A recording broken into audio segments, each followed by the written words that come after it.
creator, the sovereign creator, Elohim, made of one blood all nations of men to dwell on the earth.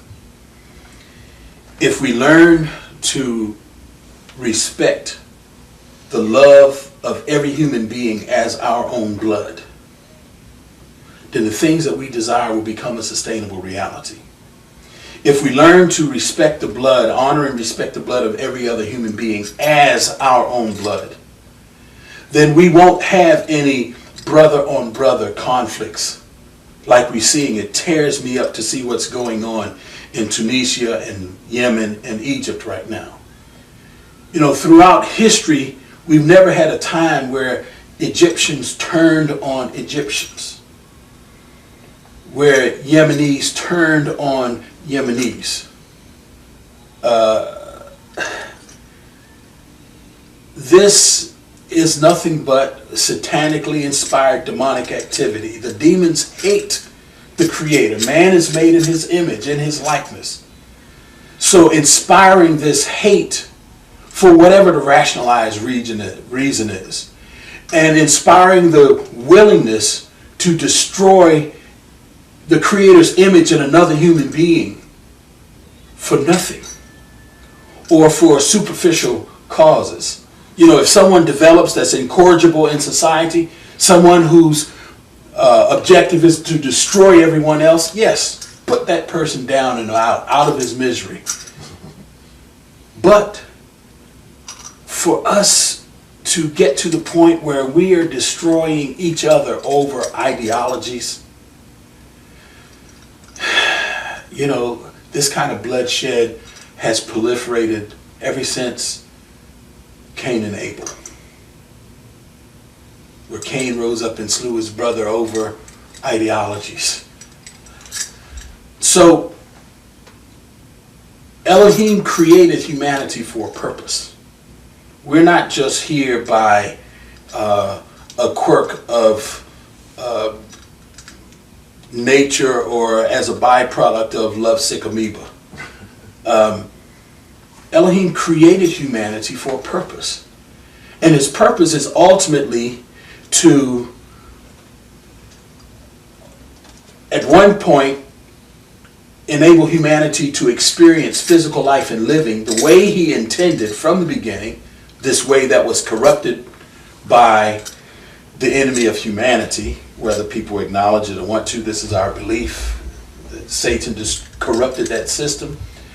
And from that time in the Garden of Eden, man has been operating under self-will and self-determination and demonic influence, satanic influence. And that's why things continue to get bad. We do things our own way, not understanding that our own way has been corrupted and influenced, and our perspective has been corrupted and influenced to the point where, in varying degrees, we're just shades away from rationalizing inhumanity against our brothers made of the same blood because of color, because of tradition, because of culture, because of ideology, because of whatever.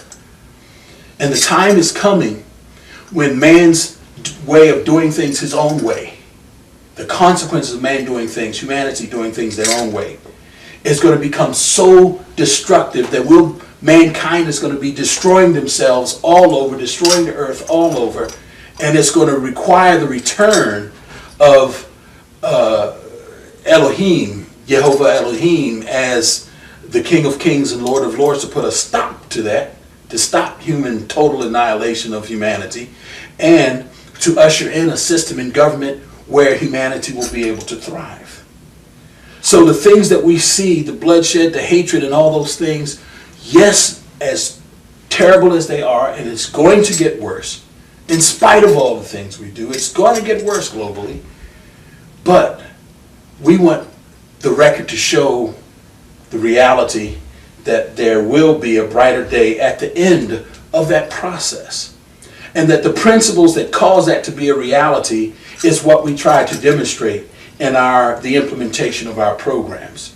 We try to demonstrate our love and care and concern for humanity, not with words, but with deeds.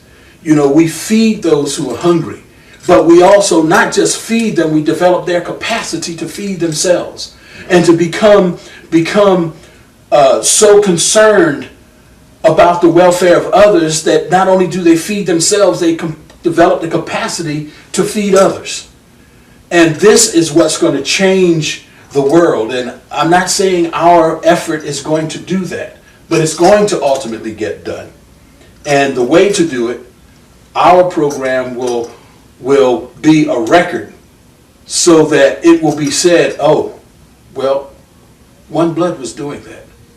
One Blood believed that. As crazy as it sounded to us, as unscientific as it was to our rationale, One Blood believed that. One Blood said that. One Blood was doing that. One Blood implemented that.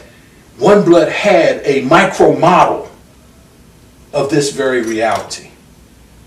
And it's because of my care for humanity, because they're all my brothers and sisters and my children, regardless of where they are on earth. And because of my love for them, I want to create an example. I would love our program to expand the globe and solve all of the problems. I know that's unrealistic, but I'll spend my life, the balance of my life, demonstrating and teaching that as a reality, because to the extent that it catches on and that those principles are implemented, the resulting benefits will become the reality of those implementers and the beneficiaries of those implementers. So I do it because I love humanity. They're all a part of me.